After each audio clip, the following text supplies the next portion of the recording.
Hello and welcome to the midweek edition of the Manchester is Red podcast. My name is Steven Railston and I'm filling in again for Rich Fay, who is again off, and I'm alongside Tyrone Marshall for today's episode. Tyrone, how are you?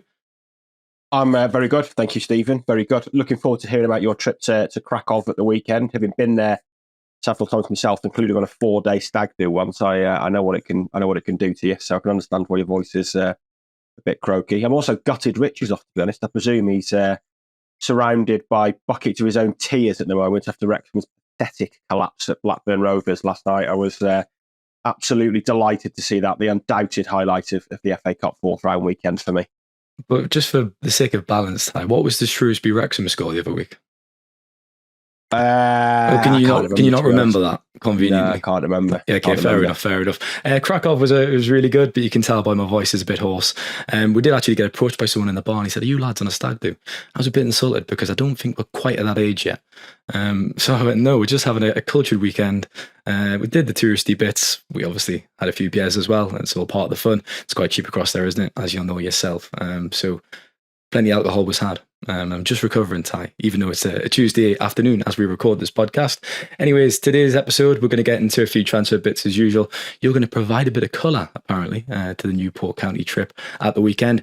And in the second part, we're going to look at all of Sir Alex Ferguson's, all of the post-Sir Alex Ferguson signings, the 60 of them. Yeah, I mean, that's quite a task, isn't it? So we'll see how we get on with that, but we'll explain what we're going to do in the second part a bit more in this podcast. So to begin with, Ty, you made the trip to Wales on Sunday afternoon for the FA Cup. The magic of the FA Cup was all well intact.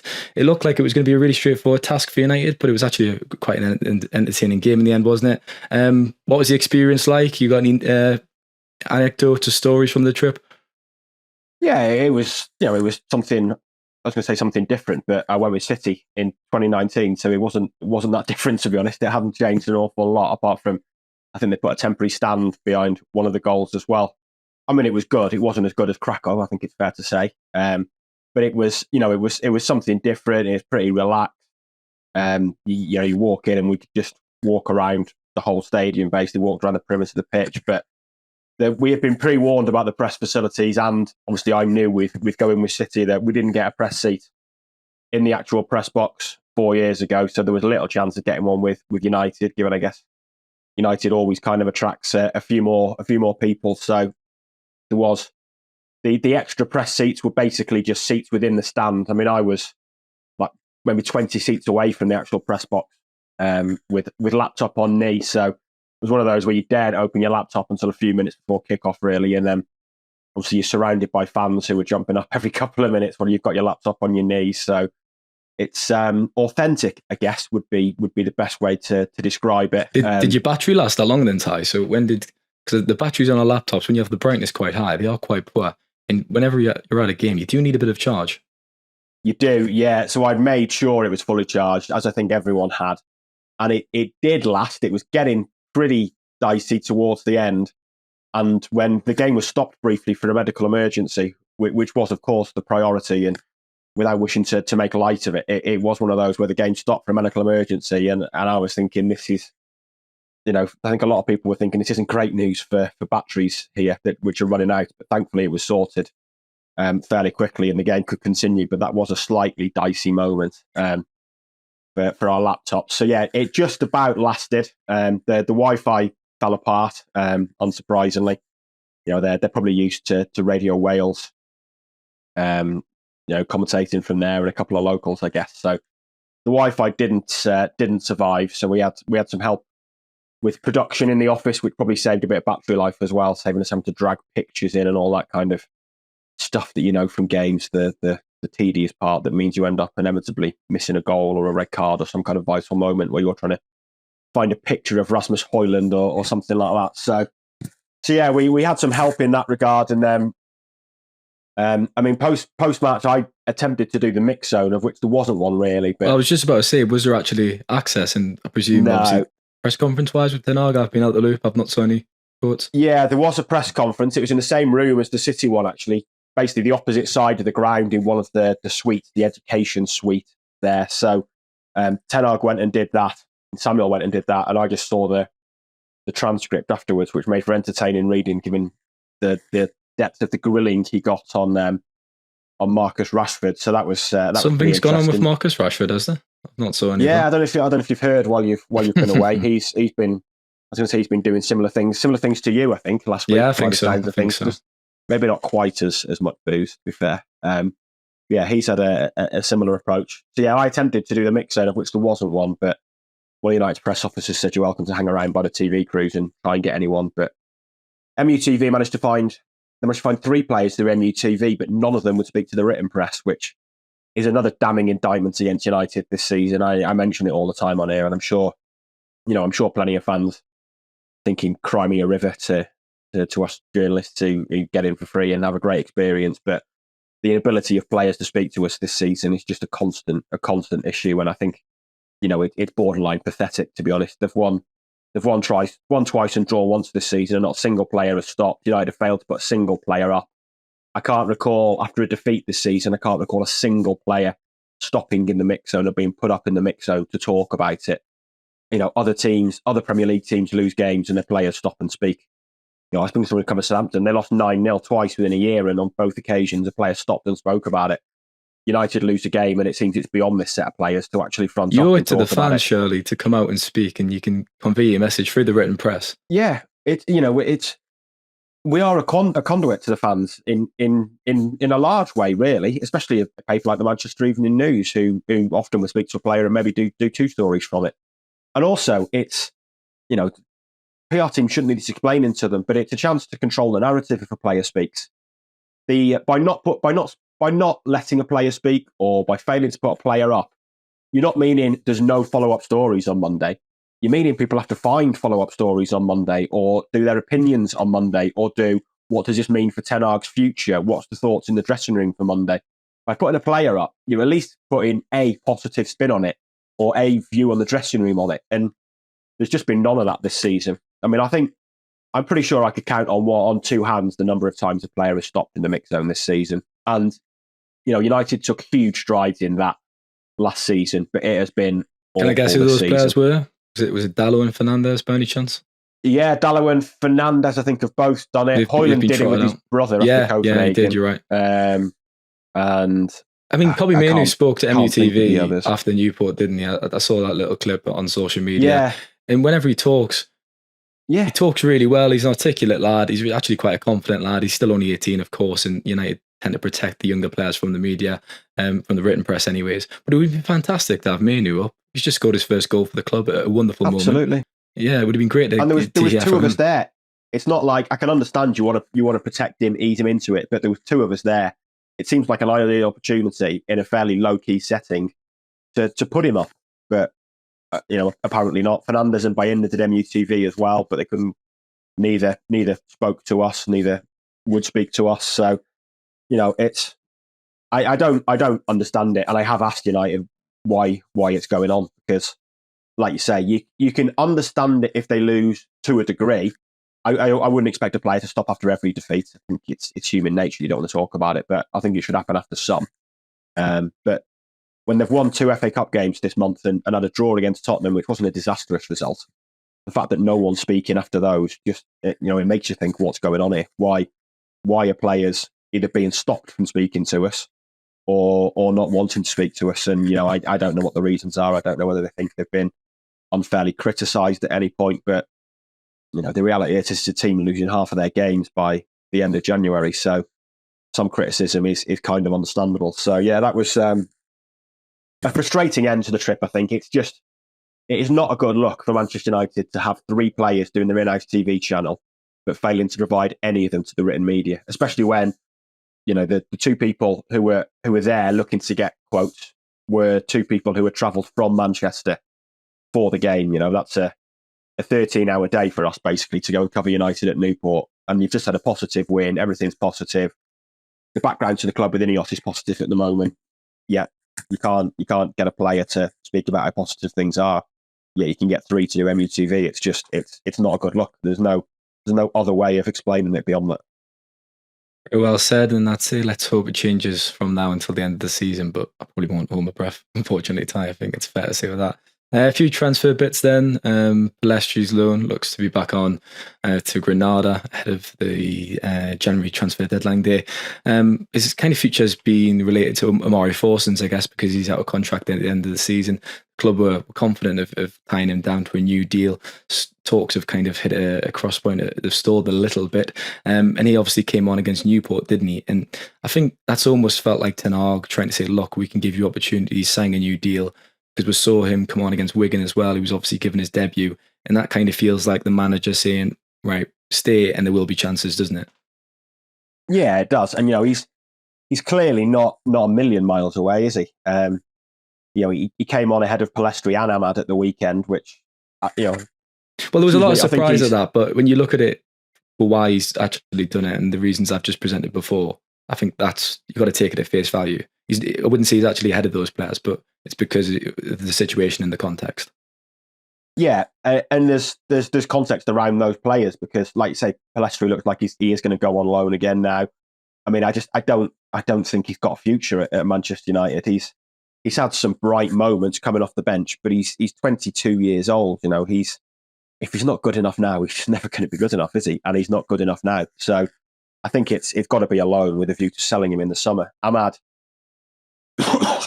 is still someone who you'd like to see given a run or get some games at least and some minutes off the bench in the second half of this season. But he's another player that I think I wouldn't be surprised if he was sold this summer. So although United have a lot of wingers, Forson is within that, he's within that group. And I think, like I said, I wouldn't be surprised if Palestri and Ahmad both left the club permanently this summer when suddenly your options are opening up and your opportunities are opening up for him. And he played a lot in pre-season. He's been around it a few times this year. I think he's not a million miles away. So I think, I don't see why he necessarily wants to go and play. I know he's 19. And I think we've seen with Ten Hag that even if Forson signed a new 3-year contract, if he does another year and it's not quite working, Ten Hag would sell him at 20. We've seen him do it with countless academy graduates over the last 2 years. So I don't think by staying he's necessarily having to commit to 3 years of being stuck in the 23s if that's what we think is going to happen, because if that does happen, I think that they will just sell him. So yeah, I don't think he's far away, and I think he's, with Palestri, there's nothing else to see there now, as that we've seen. I mean, the fact that this will be his third loan says a lot. I mean, how many times is a player going to go on and progress at Manchester United after going on loan 3 times? It's very unlikely, isn't it? And the standard of those spells, all the spells have been in La Liga, and he's not exactly set the world alight, has he, across in Spain? No, definitely not. With the Alaves, when he did 18 months at Alaves, and I think it was 18 entirely forgettable months. He was in and out of the team, out of it as much as he was in. Looking back at that spell here, there was 11 starts in the league and 22 substitute appearances across 18 months.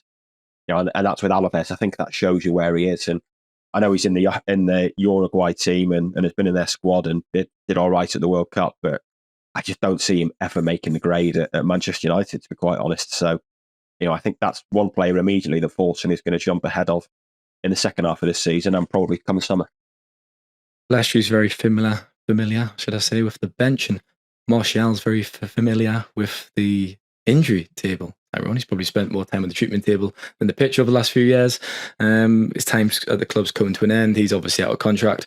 Ten Hag said that the club won't sign another striker this window. I mean, I wrote a piece arguing that should happen, and it's probably a matter of urgency, because if something was to happen to Rasmus Højlund, it could be a catastrophic situation, really, with Martial out for 10 weeks is the rough estimate, but it could be longer, which means he might have actually played his last game for the club. So what have you thought about that? Because I guess there is a bit in the background with FFP, and this window's been very quiet for a lot of Premier League clubs. It's not just been United, and we've seen what's happened with obviously Nottingham Forest, etc., and Everton, of course, with docking points. So clubs, I guess the hands are tied behind the backs to some extent at the moment in the transfer market. Yeah, absolutely. And I've mentioned on this podcast a couple of times how tight it is for United within those Premier League rules, and I'm still not sure there's fully an understanding within all of the fan base about how tight those things are. And if they miss out on the Champions League again this year, it is going to be really, really close on profit and sustainability rules next season. There's no getting away from that. Well, you say if they're tight, but I mean, it's going to take a miracle for them to get Champions League this season. Yeah, exactly. Yeah, when? I mean, a couple of us did the stories in December when they got knocked out of the Champions League, trying to get a firm handle on it. And it's difficult to do because there's this 105 million pound loss over 3 years you're allowed to make. Although that is 15 million for United, or was, because the Glazers have put no money in.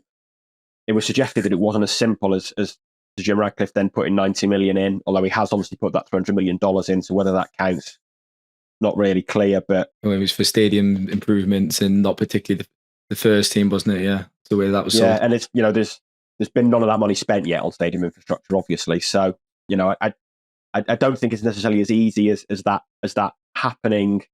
And it was kind of suggested, once we tried to crunch the figures, that they maybe had about 30 million breathing space in December, of which 25 million was probably taken by going out of Europe. So things are pretty tight. And I thought Ten Hag's comments on Friday about signing a striker were pretty telling, when he was like, I looked and there is no space within FFP.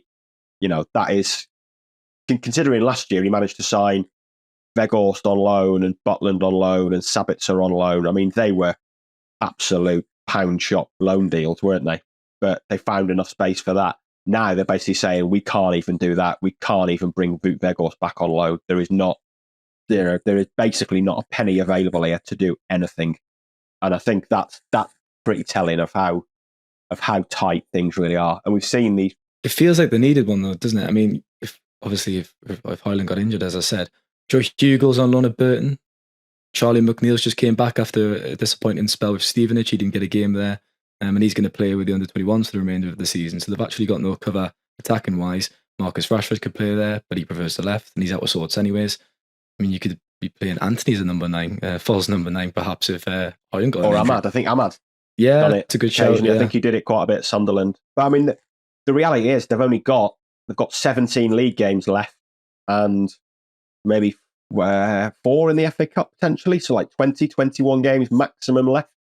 I mean, if Hoyland stays fit, he could start all of them. That's not.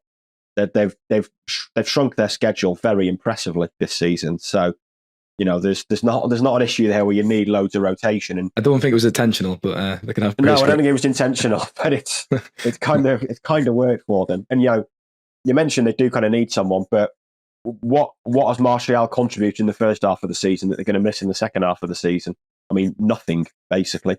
So I think I was going to say it's a gamble. I mean, if there's nothing there, then it's not a gamble. The gamble would be signing a striker and getting yourself docked 10 points next season. So I think they're probably making the right decision. And obviously, it would be incredibly unfortunate now if Hoyland injured himself on Thursday night and was to miss 3 months. That would clearly be disastrous, but they will just hope that doesn't happen. And like you say, they have got Rashford there to fill in if need be, even though he doesn't like playing there. And obviously he has got his own issues to contend with at the moment. Lovely little segue, Ty. I'm not sure if you actually realised I was going to ask you about that next. You probably did. Obviously, there's a club statement on Monday night. He will be available for Wolves again on Thursday. They've said the internal matter is closed and Ten Hag has dealt with it. What have you thought about the handling of it? I saw some supporters praise the handling, some supporters kind of disagree with it. But at the end of the day, I guess this is a player who is going to be available for the remainder of the season. You do kind of have to move on.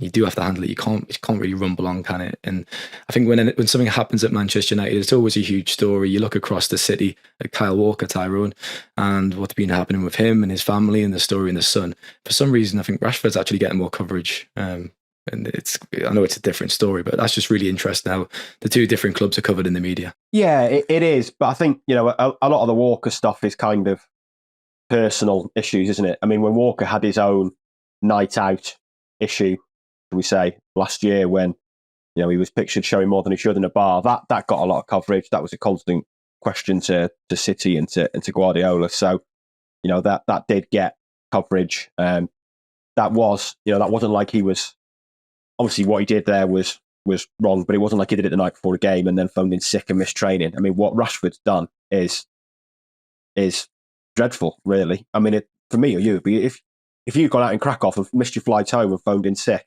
it's you'd be sacked, it's a disciplinary offence. It's borderline sackable. It's gross misconduct. So yeah, undoubtedly. So for Rashford to do it, I mean, I just put in a piece this time. Simply, it's not what elite footballers do. And if he wants to be an elite footballer, that's not how you behave. And And there's no issue with him going to Belfast and seeing Rashawn Williams. And if he'd just gone there, seen an old mate, posed for photos with those young players at LAN, come home, like, wow, what a great story. Nice going to see his mate in Belfast, someone he's kept in touch with from the academy, who's had a very different career path to him. Great stuff. But then he stays, goes out seemingly for 2 nights in Belfast, and then phones in sick for training. I mean, it is beyond belief, really. And nothing he has done this season brings him any kind of leeway from a disciplinary point of view at all. But do you not think it kind of explains, this kind of behaviour explains what he's done this season? I mean, we've been scratching our heads on the podcast each week for the first quarter of the kind of figuring out why Rashford was playing like this, why there was such a drop off. And it's clearly, I mean, we suggested there's obviously something probably going on behind the scenes, personal issues. He's obviously not in the best place at the moment because he's acting a bit out of character. I think Gary Neville was on BBC Breakfast this morning and he suggested, if you keep on doing things like this, obviously remember he was out after the Manchester derby defeat, people are going to start thinking that is your personality and it will become your personality. Well, it is his personality, though. Well, yeah, you could argue it is now. There's He's 26. He's not young anymore. He's an experienced player. He knows what he's doing. You're going to say done a lot of good work off the pitch there. That I presume, which he has. But the two things can be true. He can do a lot of good work off the pitch, but also this can be his character. And the birthday night out was ill-advised. I think it's probably fair to say. And I mean, this was ill-advised. Does not even cover this. It was just sheer stupidity. At a point as well when you've had no game for 2 weeks to be doing it the night before a training session. Well, there was a winter break. There's just been a winter break. If you're going to do it, if you want to blow some steam off, do it then. It makes no sense. And he is at times the jewel in the crown of that academy. That academy is very close now, 1 or 2 players away from the 250th academy player to make their debut for the club. It's going to be a huge thing when it happens. There's going to be a lot of fanfare when it happens. And Rashford's name is going to get mentioned as one of the great success stories of that academy. But at the moment, he is a dreadful example to the young players coming through that club, trying to make it to the first team. There is no getting away from it. And he's looked totally disengaged on the pitch this season. Forwards are going to miss chances. No one expects you to be perfect there. He's struggled in front of goal this year. That's fine. It's in a way. His body language, his demeanour, the way he's sulking, isn't it? Though, yeah. And there's certain things that can happen to any footballer. That is fine, but there's certain things that are non-negotiable, such as your attitude, your work rate, your professionalism, and those 3 just aren't there. They're just not there for him, and that is a major problem. And we spoke about those profit and sustainability rules a minute ago. I mean, selling academy graduates is a golden ticket. It was in terms of those rules. And United have to be very, very close now to saying enough is enough with Marcus Rashford, because his performances just do not warrant the amount of rope he's getting. It's absolutely crazy. And I know he's been disciplined for this and was disciplined for missing a team meeting last season. I mean, people will miss team meetings; those things happen. But it's like I say, it's becoming a story too often with the night out after the derby with this. And he should be, like I say, he should be the jewel in the crown at that club. He should be the player that everyone is putting on a pedestal, that people are looking at, and young players there are looking at, going, I want to be like him, and this is what I have to do to get to that level. But it's not there, is it? Because young players are looking at it thinking, all right, so I can go out clubbing in Belfast the night before training. It's just, that's not what being an elite footballer is about at the moment. So the club statement said he's taken responsibility. What that actually involves, we're not sure yet. No. The question has been asked, obviously, to the club. They've not confirmed whether that's a fine or another consequence, for example. But he needs to take responsibility himself in his personal life. He's obviously not surrounded by the best people, is he? Obviously, his brother's his agent, but from the reports that have come out and the suggestions of that night in Belfast, it seems like he's not exactly mixing with the best crowd. And being a professional footballer, if you've got a lot of money, it's obviously going to go to your head to some extent in the way you live. But you need to remain grounded, and you do that by having good people around you, don't you? Friends and family and your entourage, etc. And I don't think Rashford has that, unfortunately, and that's definitely contributing to the problems. Yeah, 100%. And it is difficult. There'll be a lot of people who'll be like, the privilege and the money he earned he's still a human being at the end of the day. There's still a temptation there to go out. You still want to be able to enjoy your life and to celebrate your birthday. It is difficult. Nobody should play that down, that it is, as much as the money is great, being in the public eye that much, being in the spotlight that much is not easy for anyone. So I don't think anyone should play that down. But I would say if you want that career, then you have to live your life differently. There's just no other way to it. And if you don't live your life differently, then you might still have a career, but you just won't reach the heights that maybe your talent would have taken you to. And at the moment, I think that's where we are with Rashford. He's 26 and he had a brilliant season last year. He's having a dreadful season this year. He had a dreadful season the year before last year. So that's two bad seasons in 3 years. The season before that, I think maybe the 2 seasons before that were both pretty good. But at 26... Well, he has these in and out seasons, doesn't he? Yeah. It's almost a pattern. Has a fantastic season, then drops off, a decent season, and reverts again, progresses. The players he will be modelling himself on and believing he's in the same category as are having season after season after season after season where they are playing at the highest level. And Rashford isn't. And he's at that age now, he turned 26 in October, where the consistency has to be there. It just has to be there. And things like this and off-field escapades like this, just they don't help him, and they present an image of a player whose head just isn't quite in the right place to be a world-class elite footballer and to make the most of his talents. That's just where it feels like he is at the moment. Maybe he'd argue against that, but it does feel like something has got to change. Either maybe he needs to move on. Maybe it's the Goldfish Bowl of United and being that academy graduate and that that one that everyone looks at, that shining example. Maybe that's a negative for him in a way. Maybe he does need to cut the umbilical cord and move on, and maybe United do. But at the moment, it does feel like it's a story of talent that's maybe not entirely wasted, because we've seen what he can do last year. He's already had a pretty good career, but talent that's definitely not season after season getting to the level it should do. Yeah, you don't want him to come to the end of his career and look back and have regrets. But at the moment, that's the way it's going, unfortunately. Like I say, he's 26 and he needs to hit better. The bottom line. We'll leave it there for part 1, Ty, and we'll be back in a moment for part 2.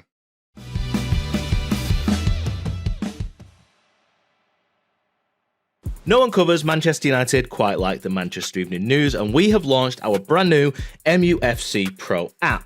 For just £19.99 for an entire year, you can get access to all of our podcasts, our articles, and an ad-free experience, all at the touch of a button in the palm of your hand. And it gets even better. Until the 1st of February at 11 p.m, if you sign up, you will pay nothing for 6 months, giving you full, unprecedented access to everything the app provides, including articles that you can listen to when on the move. Don't miss out. Sign up today, and we will see you there.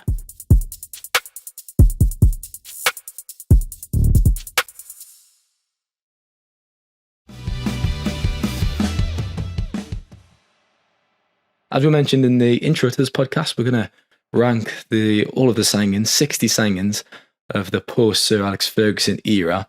So like I said, there is 60, and Ty's has got 60 seconds to name as many as he can. Now, I hope there's not been any cheating before this podcast, Ty. You had a little peek at the list. There might have been. Well, I appreciate your honesty, but I hope you haven't had a deep dive. What we needed Samuel on this podcast, really, because he would probably name, I would say, at least 50 of them within the 60 seconds, whereas I think I might struggle to get to 20. When the idea was floated, I did think Samuel would bang them out pretty quickly.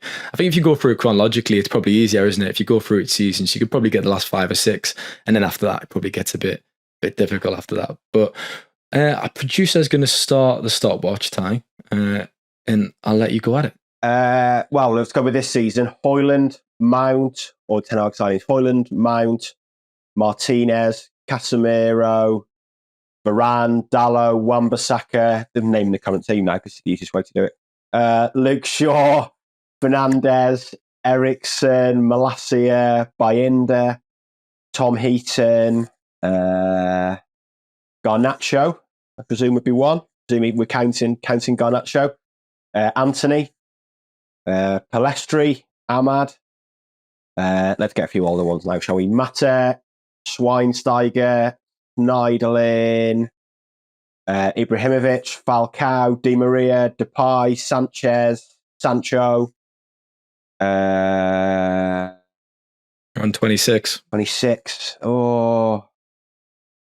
Victor Valdez. Time's up. That's an alright. That's a valiant Not bad, effort, I'd not say. bad. It was an interesting tactic starting by listing the. I thought you were going to go chronologically each season, but you just went for the current squad, yeah, and then realised you probably need to. Yeah, I mean, I missed Harry Maguire out of the current squad and Lindelof, but yeah, I folded under pressure a little bit there. Related with that, Ty, we've been asked to rank the best 5 of those and the worst 5 of those. So, would you like to list your best 5 first? I'll compare them to mine. We'll go into the worst ones after that, and we'll discuss them. Yeah, I mean, the best 5 is a lot harder than the worst 5, isn't it? It'd be fair to say. I mean, Fernandez has got to be the best, I think. So he's definitely on there. And then I went for Shaw. I think Luke Shaw deserves to be on there. Zlatan, I think, has got to be in the top 5. Just to clarify, is this in order for you? Are you listing them in order? I suppose that's kind of the order so far. 1, 2, 3. Yeah. I would be open to arguments about the order, but I think Fernandez, Shaw, and Ibrahimovic are probably the top 3. They're my top 3. Yeah, they're your top 3. I went for Lisandro Martinez 4th, and the 5th I did go for Garnacho. The fifth is one I found really, really difficult. Well, I went Garnacho for my 5th as well. Casemiro would have been in there like 6 months ago, but and even Martinez would have been in there 6 months ago for me, but it's been for no fault of his own. He's been injured for a large part of this season. Still. Yeah, I actually put Joan Mata in 4th for mine. I had Luke Shaw 3rd, Ibrahimovic 2nd, and Garnacho 4th, purely because of the fee Garnacho was signed for. I think it was under £500,000, obviously from Atletico Madrid, and well, not so his full potential yet, but there is so much potential and so much there to work with over the next few years that could be an absolute bargain, couldn't it, really, in this modern market? Yeah, definitely. I mean, it does feel like he's one of those where he doesn't feel like, he was an academy signing, I guess, so he kind of feels different to all the other players, but the impact he's had already, for like I say, was he 400 grand, something like that? I mean, that was worth it for the goal at Everton alone, wasn't it? Everything after that has been, and before that feels like a pure bonus. So, yeah, I think, if you are including him, he's got to be in there. And I can see your arguments with Mata, but I think in a different time he would have. If he'd signed during Ferguson's years, for example, he had some nice moments. He's been a fantastic player. Yeah, you think of Anfield, for example, almost 300 games, over 50 goals, 3 trophies. Yeah, he was a great survivor, wasn't he? And like you say, maybe the Anfield contribution alone should get him in the top 5, given how sparse success has been over the last decade.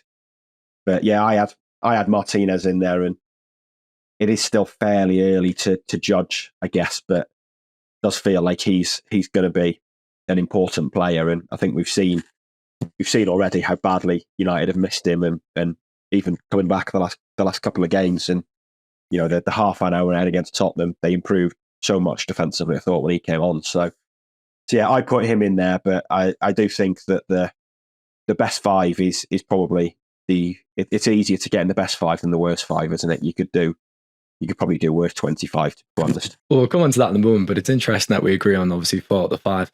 Fernandez is both of our top picks. I mean, he has been given a bit of stick this season, who kind of hasn't. I think his positional discipline has been brought into light, but when you look at his record, he obviously joined it in 2020 from Sporting Lisbon. He's just been fantastic, hasn't he? You look at his stats, obviously his numbers were better back then. His output's probably reduced in the final third over the last couple of years, but I'd argue he's actually become a better all-round player for me. Yeah, I think so. He's the best player in that team. There's no doubt about it, and he's been the best player in that team for 4 years. He's a top class player, and like I say, he does get criticism. I think the biggest part of that for me, I think, is his on pitch demeanour. That is clearly it's become sort of we talk about it so much, it's almost a boring thing to talk about now, and I don't think he's ever going to change that. And United are clearly never going to tell him to change that, but it does grate on people. There's no doubt about it. It grates on some United fans. It grates on all opposition fans. It was telling at Newport that, within 60 seconds of the game kicking off, the Newport fans were singing, "Bruno, you're can fill in the gaps." Well, he's one of those players. If he's on your team, you absolutely love him. But if he plays for the opposition, he's going to get a bit of stick. But it is interesting how you said, and it is true, that even some United fans, the patience has started to wear a little bit thin, because it's just the way he talks to referees. When the cards are down, he sometimes rolls around. And he has this tendency, when things are going quite bad, he almost runs out of position, doesn't he? And tries too hard. And he kind of presses when the team aren't pressing, and it leaves it looking a bit dysfunctional in midfield and leaves space open. I think fans have noticed that as well. Yeah, definitely. I think it is when things are going wrong that he's not a great captain yet in those moments. He overcompensates, he tries too hard, and a big part of that is his sheer desire and his will to win, which is great to have in a way. But like we say, he overdoes it at times. I don't want to go back to the 7-0 at Anfield, but his second half was a disgrace in that game. There's no getting away from it, and he is still a bit too over the top with referees. I mean, the amount of bookings he's got for dissent this season is incredible, and it's just not going to help your cause, I don't think. And like you say, when you're winning and when things are going well, you probably love it. But when you lose, and when United are losing and fans are seeing that, I think there's probably a view that that's not the best way to be going about things. But I do think that is just his character, and he's doing it because he's so frustrated that things are going against him. So it's hard to be too critical, because at least it shows how much he cares. And that really is the only major gripe. I mean, his contribution on the pitch since he's been at the club is phenomenal. And in a decade where virtually nobody has lived up to their price tag, he has succeeded that and then some, without a shadow of a doubt. Yeah, I completely agree. We've got Luke Shaw as well. We both had him.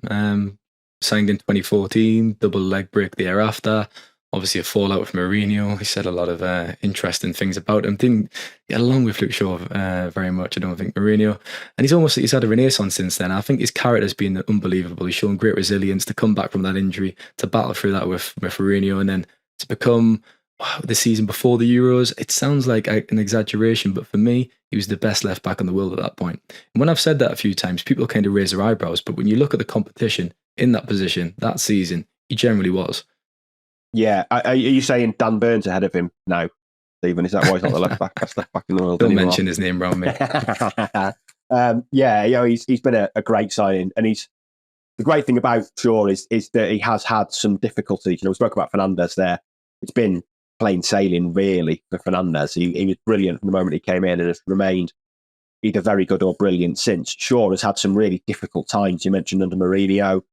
There's been the injuries. He's been in and out of the team at times, but he's shown so much character over the years to keep going and keep fighting. And you're in danger of sounding like Brendan Rodgers there, by the way. Well, I've actually got a couple of envelopes just here. He's the character he's shown, I think, has been brilliant. A bit of a cliche, bit of a Rodgers cliche, but to keep going at a club where it's pretty hard to do that, as we've just been speaking about, is fantastic. Yeah, and I'm with you. That season, and even in the Euros, he was world class then. He struggled a bit the following season, as everyone did, but I think under Ten Hag, he's been superb again. And I think even having him back is going to be massive now. There's no doubt he's up there as he's one of the best left backs in the league at the very least. I think he's in the top. And then his transition to playing at centre back was one of the stories of last season, if we're being honest. I mean, we didn't expect it, and it was flawless, really. When he came into that, it was around Christmas, wasn't it? And he kicked on, and he was ahead of Maguire in the latter stage of the campaign around spring as well, and he kept being selected, and he just kept on delivering. He was fantastic. He's technically a very, very good player, and that's why he can kind of adapt to that role, isn't he? Ibrahimovic as well, fantastic first season. His second season was a bit disappointing, wasn't it? But came to the club and he was asked to score goals, and he did. He scored in abundance of them. I had my doubts whether he could do it in the Premier League, but he made mockery of those. Yeah, he did. He was a fantastic free signing, really. I think it was, like you said, there was probably doubts when he arrived, but his impact was huge. I think 28 goals, something like that is his first season. A great contribution, and just excuse me, just a larger than life character as well. He had an impact on, clearly not nowhere near to the extent of Cantona, but he's kind of in that bracket, isn't he? As someone that comes in and people follow. And he was a Manchester United player through and through, wasn't he? The kind of personality, the air of confidence about it. I just love that about him. Yeah, he had that strut and that confidence, but he delivered on it. The last decade there's been a lot of United players who come to play for United and decide, I'm at United now, I've made it, I can have that strut of confidence. and have just offered and contributed nothing. Ibrahimovic had that, but delivered as well with the goals he scored, with his general performances, with his demeanour. He was an opportunistic and really good signing. I think he contributed well with the goals he scored, and also off the pitch with kind of that attitude. And he's a great player. He's a great character, but he clearly does things the right way as well. He clearly, as much as like some of his quotes you read and a little bit corny and things like that, he lives the right way. And the fact that he was still playing in Serie A when he was 40, 41 is evidence of that he is a good example of someone who gets the most out of his talent and lives his life the right way. You're 43 now, and when you play at 5-a-side, your back's very sore in the morning, isn't it? Carrying you, that's Rich for still performing in Serie A. And we obviously won the title with AC Milan as well, which is fantastic to see. Right, come on then. The worst 5 signings. This will be interesting. I imagine. Do you know what? I think we could probably have the same 5 again. So I'll let you go first. List your 5, and then I'll see how mine measure up. I've gone for Sanchez, Di Maria, Depay, Sancho, and Pogba. I reckon you've got at least 3 or 4 of them. I'm very surprised you've not included Anthony on that. Yeah, I was tempted to. I think it'd probably be number 6, purely because he got a goal and assist at the weekend. So I thought maybe I was that in chronological order? Our podcast producers just asked. That was in no. You can leave that out for a second because I'll list mine, and this is in no particular order as well. But I went for Anthony, Sanchez, Di Maria, Schweinsteiger, and Sancho. Which is that a bit harsh on Sancho, I thought? Yeah, I mean Sancho's the one where, like I said, I didn't really include Anthony because he's still at the club, and like I say, he got a goal and assist at the weekend, albeit against League Two opposition Newport, who are toward there was a lot relegation places. A lot of social media wag suggesting he had found his level, which is probably a little bit harsh, but it'd probably be number 6 on my list. I think he wasn't far off being included. Sancho, I think for the way it's turned out so far, I just felt he had to be on there.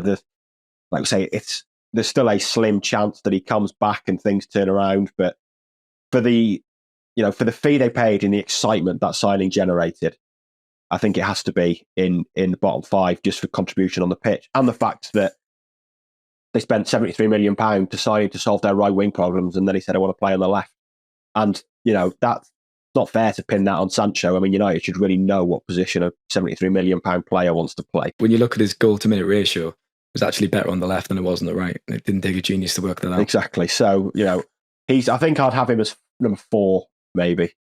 Assuming we're saying number 1 is the worst. But I mean, I can understand why you've not included Anthony in the sense that he's still in the club. He can maybe make your 6th position. But if you're going on the logic of value for money and the fee that was invested, £86 million, Ty. And I mean, 1 goal, 1 assist this season, and both against Newport at the weekend. We could have came on this podcast and it could have been, he still hasn't scored, he still hasn't assisted.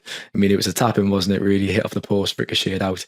Hopefully he'll kind of use that as a springboard and he can progress. But I mean, I won't hold my breath, and he already feels like he's been written off, to be honest. Yeah, I am pretty much with you, really. I mean, I do think that unless things improve, he will end up as the worst signing in United's history, to be honest. If this is his standard and this is all he can deliver, he will be the worst signing in United's history for the fee they paid and the fact that they could have had him for £25-30 million cheaper 6 weeks earlier and didn't go through with it, and said, they said in July of that year, Ajax want 60 million, it's too much, and then paid 85 million. So yeah, there is a very real danger that he isn't just on that list of worst post-Fergie signings.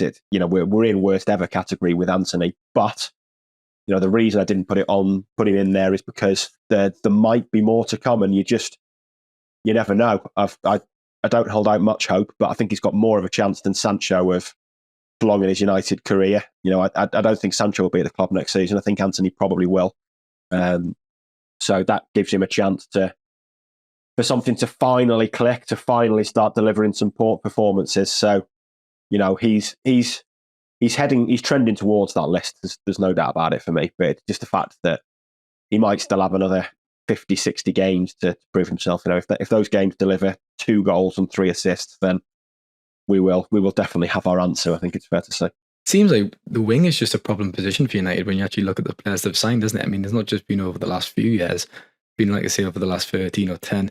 I mean, Di Maria, terrible.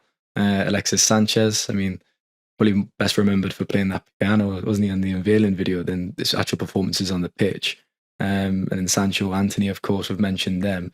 I mean, Sanchez was really disappointing, wasn't he? The form he had at Arsenal was just outstanding, and there was so much excitement around his transfer, but he just underwhelmed. He was just dreadful. Yeah, he was atrocious. I think, he's the number one for me. It's just a total disaster. And like you say, so much. Why is it? I mean, to be fair, I was going to say, why does it happen at United? But we made the point that it's not just United. It sometimes feels that way, but there is a lot of clubs who pay a lot of money for these top players, and it just doesn't work out. Yeah, and I think there was a sense with Sanchez that maybe that the first half of that season at Arsenal hadn't gone well, and that maybe there was a drop off coming into his game. Maybe United didn't read the tea leaves with that, but the drop off was still astonishing, given City.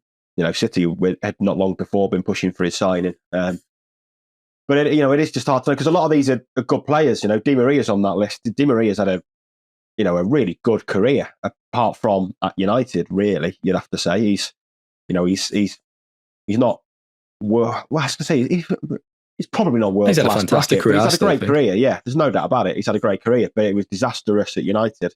Yeah, he started really well, actually. He was, you remember that chip against Leicester in that 5-3 defeat, I think it was brilliant. Started really well.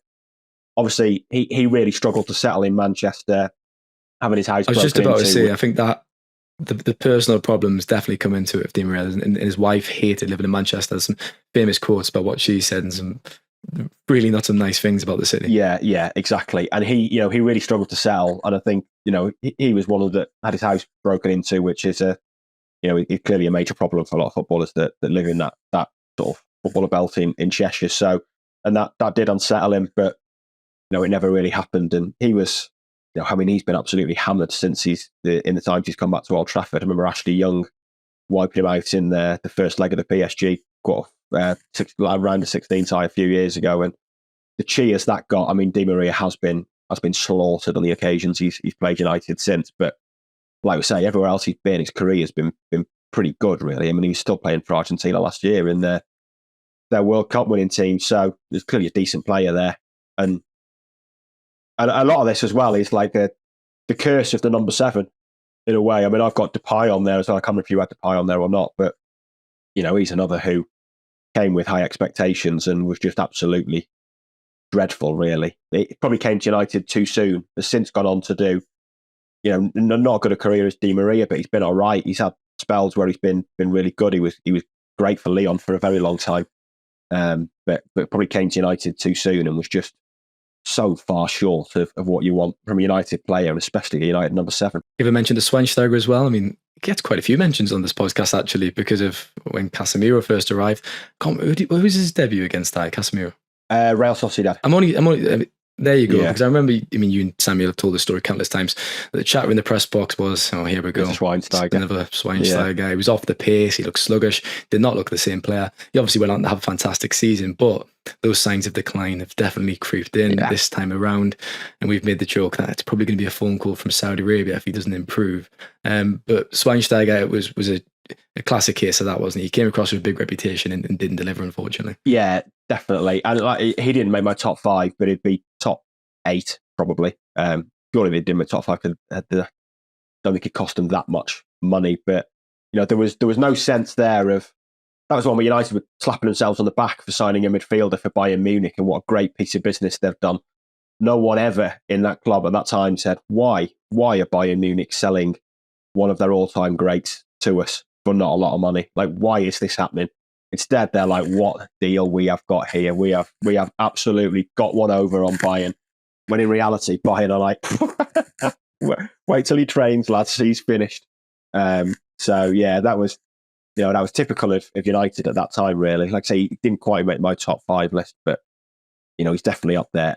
But another one who kind of like Sancho in a way, but the excitement when they signed Schweinsteiger because of the name and what he'd done in German football was pretty big. But like I say, they just had the wool pulled over their eyes, really. Do you know what I think's really bizarre? Is he's got a huge affection for United, actually, Yeah, it he has, seems. yeah. I mean, he has since. Whenever it's Derby Day, there's always the Manchester Derby. He's always tweeting about United, and he seems to kind of have a connection with the club. Yeah, he does. Yeah, it is quite strange. He like I say, he does tweet about them. I think he's on the official website since then. So there does seem to be an affinity from him there, even though it went badly. Seb, the producer there, the first ever German player, not the success you want for your first ever German player, but it did not. I think players do actually take pride in that, though, don't they? I mean, you heard Bain there, he's made that point a few times. He's obviously the first Turkish player to represent the club, and obviously varying success over the last decade, but United are still the biggest club in England, and some consider them as the biggest club in the world. And for players to have that on their CV is still a huge thing. Definitely. Yeah. It does. To play for United is still,